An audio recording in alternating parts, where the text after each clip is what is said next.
A warning. This episode includes violence, graphic details, and conversations about serious mental illness. And this is a bonus episode. If you haven't listened to Locked Inside before, we recommend you start with episode 1. To people in the public who, may have never heard of the PSRB, what do you want them to know about your family's situation? I want them to know that, they could be in this position and they could have to fight this organization that doesn't really have rules and just does what they want. This is Janine Rodriguez, and I knew part of her story before she ever sat down with me for an interview. My colleague William Pitts featured her in a 12 News I-Team special report last year called Something's Broken. The something is referring to Arizona's Guilty Except Insane system, which includes the state's Psychiatric Security Review Board, or PSRB. As a refresher, the PSRB is the state board that ultimately approved Christopher Lambeth to go live in the community more than a decade before his sentence at the state hospital was up. I've brought the board up a few times before in this series, and at this point, something is still broken. This board is supposed to hold monthly meetings for check-ins with the people under its watch deemed guilty except insane. But that hasn't been happening for months, and the board can't make any decisions right now because too many people quit. Why is everybody jumping ship? I gotta say I'm disappointed, but I'm not at all surprised. This is Locked Inside, Episode 8, Solutions, a bonus episode. And this time, we dig into all the questions we still have about Tilda Manor and the state's mental health care system. And that's just a lack of accountability and something that should not happen in state government. And bring these concerns straight to state lawmakers. It's an issue that truly needed the Band-Aid ripped off. I'm Erica Stapleton, and to start, I'm sharing Janine's story and how she's had to face the board over and over again, even though she's never committed a crime. I don't think that I'm ready to run into the guy that just walked up to my brother and shot him.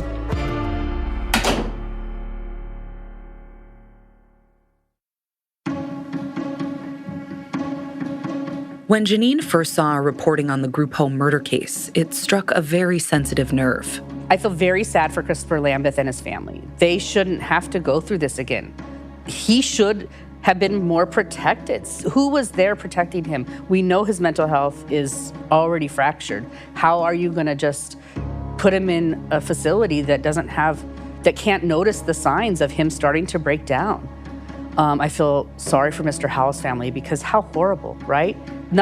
He didn't do anything wrong. He just had mental illness and needed to live in a group home. And now he's gone because a system failed Christopher Lambeth. Not only is it sad for Janine, this is personal. A tragedy like that is one of her worst fears, a fear that's been on her mind since she first had to face the PSRB about a decade ago. Her story starts all the way back on December 26, 2010. On the 26th, we had done our Christmas, and then it was, looking back, one of the best days, right? Because we were throwing football, watching football, playing board games, eating, and then my brother went to work.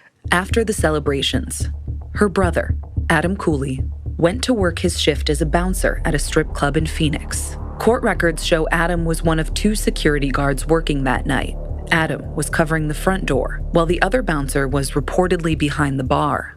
And just before midnight, a man who had been in the club went out to the parking lot, grabbed a handgun from his trunk, beelined back toward the club's front door, and started pulling the trigger. Good evening. Tonight's big story, a double murder inside a Phoenix strip club. The shooter hit 4 people that night, killing 2 of them, including Adam Cooley. The chaos happened inside the club near Grant Avenue in Encanto. Lisette Martinez is live at the 4th Avenue jail where the accused triggerman was taken. Phoenix police discovered the shooter was a man named Gavin McFarland. He was booked on 2 counts of first-degree murder, among other charges. Prosecutors filed to seek the death penalty until McFarland's lawyers brought something else to the table.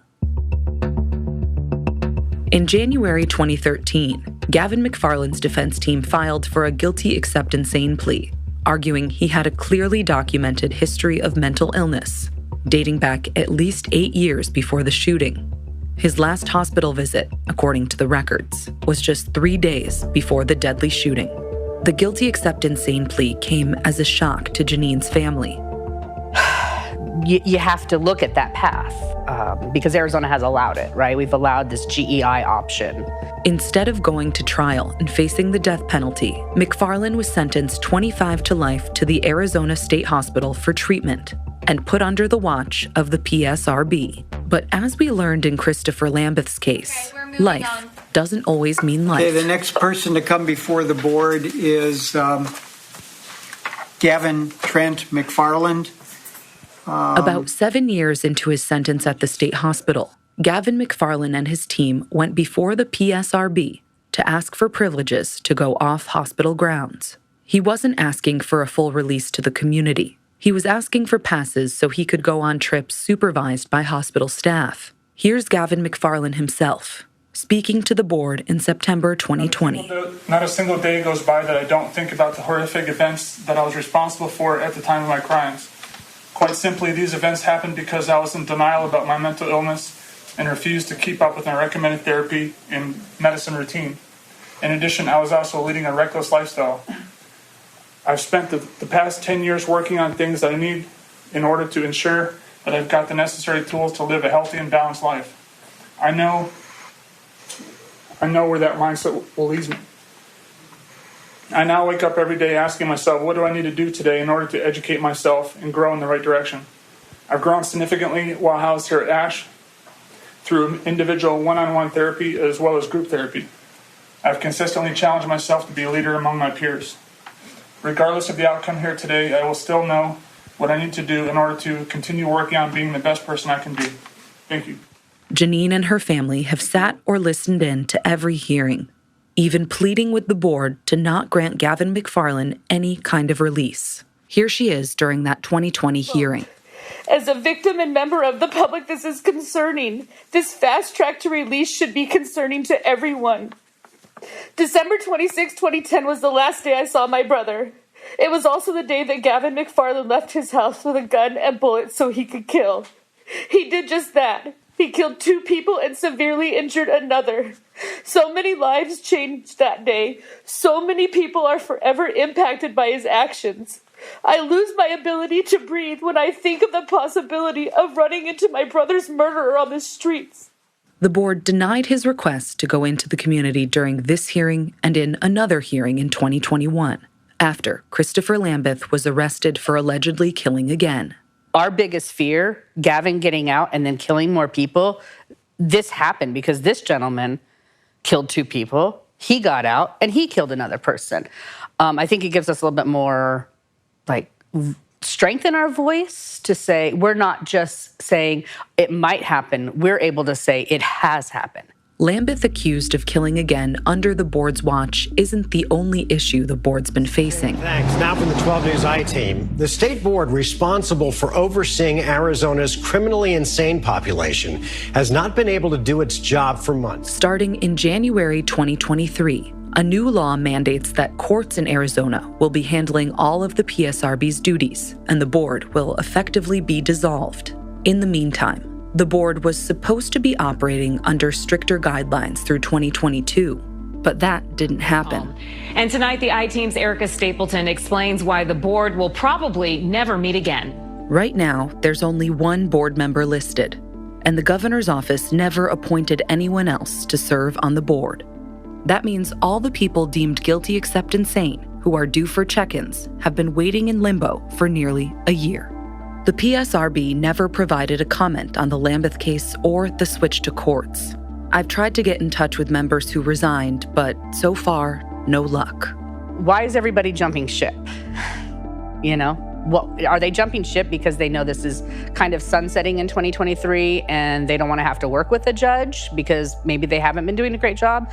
Are they just jumping ship because they don't want the job anymore? Something's not right. We've asked Governor Doug Ducey's office about this several times. Initially, a spokesperson told us they were trying to fill the spots. But as the months passed, they stopped responding, and the spots remained vacant. Then, in September, a notice was posted online saying the board will likely not be scheduling any more meetings through the rest of the year. I gotta say, I'm disappointed, but I'm not at all surprised. This is Will Humble, the former director of Arizona's Department of Health Services, the state agency that oversees a lot when it comes to mental health care, including the state hospital and licensing for group homes. Look, they have a statutory responsibility to make sure that when people are in community placement, that there's somebody looking into how things are going, looking at the treatment plan, looking at is it still a safe placement for the community and for the patient. The latest data shows there are 14 people deemed guilty except insane living in the community right now, and that there are 100 others living in the state hospital. A spokesperson for the health department told us those people at the state hospital continue to receive treatment, and those in the community should be monitored by their outpatient teams. But Will has his doubts. There's a real issue related to oversight of people adjudicated guilty except insane who are placed into the community, who are not getting the kind of oversight that the community expects and that we are obligated to provide under the law for patients. Will left the health department in March 2015, but still keeps an ear to the ground. We've talked with Will a lot in our reporting process, picking his brain on everything from guilty except insane cases to group home licensing.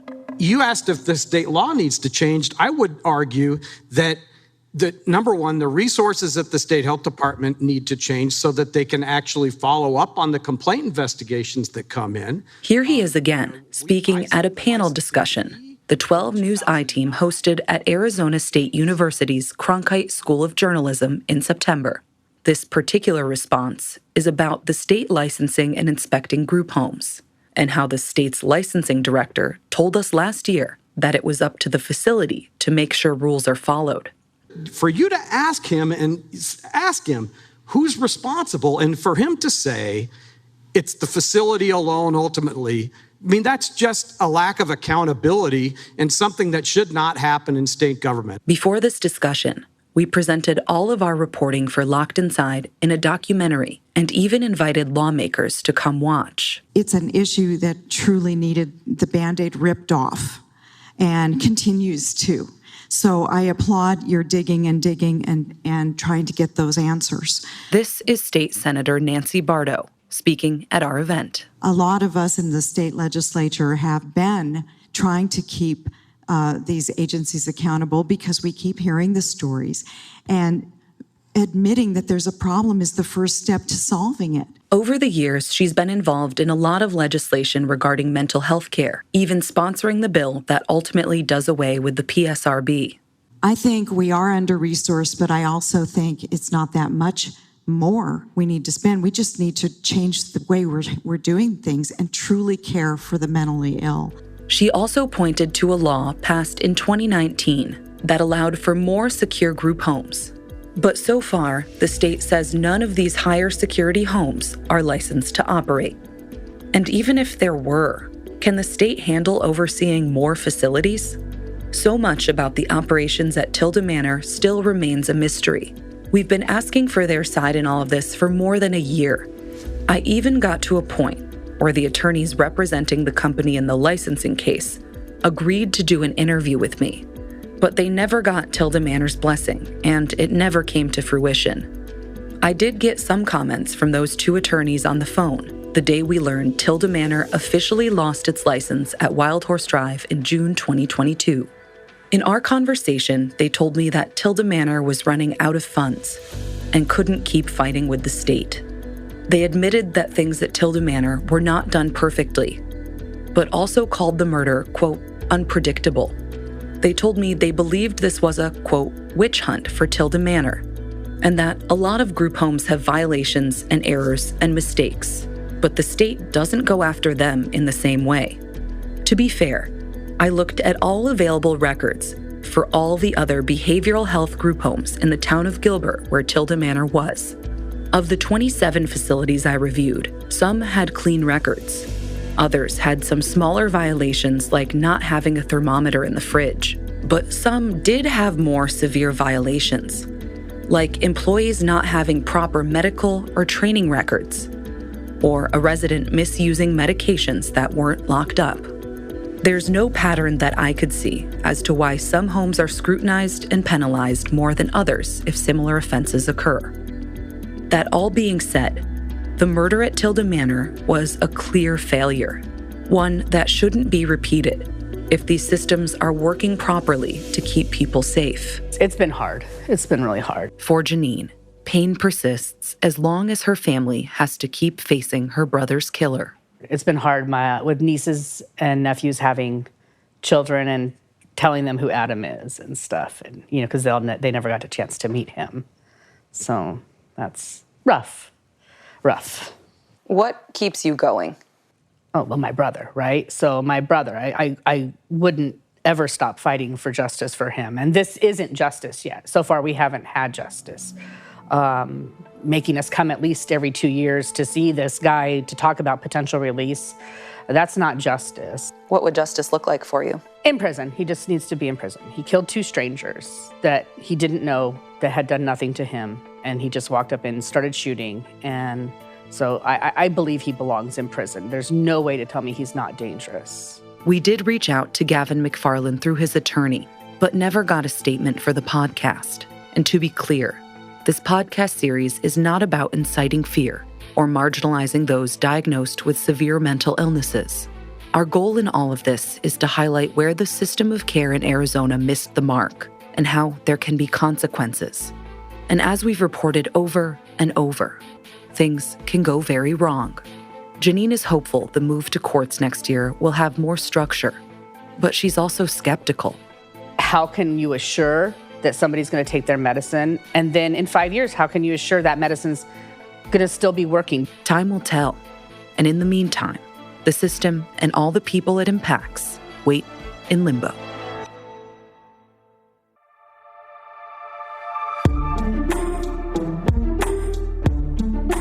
Thanks for listening to this bonus episode of Locked Inside. Stay tuned for updates on 12 News in Phoenix, as the criminal case against Christopher Lambeth and the civil case against the State Health Department and Tilda Manor play out in court.